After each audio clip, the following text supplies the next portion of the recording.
Hi అండి, అందరికీ నమస్తే. Welcome back to my channel. ఈరోజు మన రెసిపీ బీరకాయ పప్పు. ఈ బీరకాయ పప్పు అన్నంలోకి, చపాతీలోకి, పూరీలోకి చాలా బాగుంటుంది. ఇది ఎలా చేయాలో ప్రాసెస్ చూద్దాం.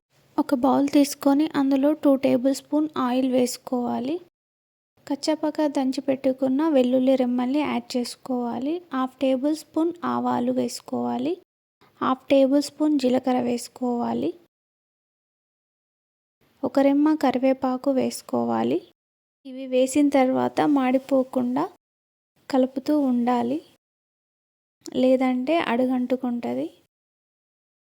ఇందులో ఒక ఆనియన్ని కట్ చేసి పెట్టుకున్నాను, అది యాడ్ చేస్తున్నాను.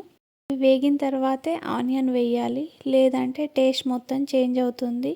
మీకు తగినంత కారం వేసుకోండి. నేను ఇక్కడ కారం వేయట్లేదు, పచ్చిమిర్చి వేసుకుంటున్నాను. గ్రీన్ కలర్లో చేస్తున్న కర్రీ.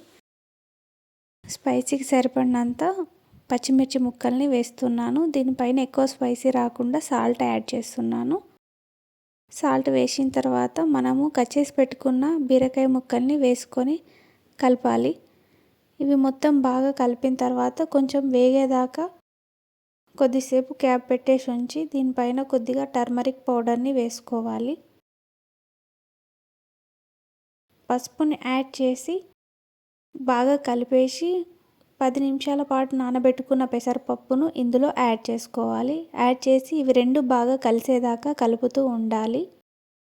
ఇవి రెండు బాగా కలిసిన తర్వాత ఇందులో కట్ చేసి పెట్టుకున్న టమాటోస్ని యాడ్ చేసుకోవాలి. నేను 2 టమాటోస్ని తీసుకుంటున్నాను.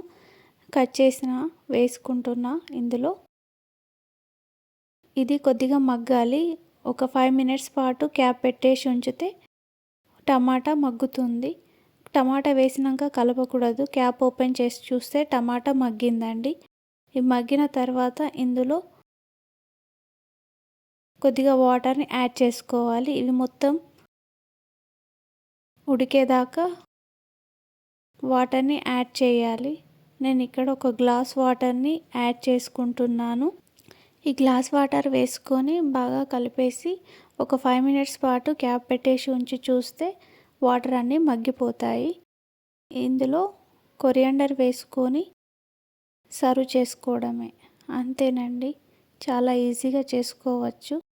ఈ నా వీడియో కనుక మీకు నచ్చినట్టయితే నా ఛానల్ని సబ్స్క్రైబ్ చేయండి, లైక్ చేయండి, షేర్ చేయండి. ఈ రెసిపీ మీరు ట్రై చేస్తే మీకు ఎలా వచ్చిందో కామెంట్ చేయండి. Please subscribe my channel.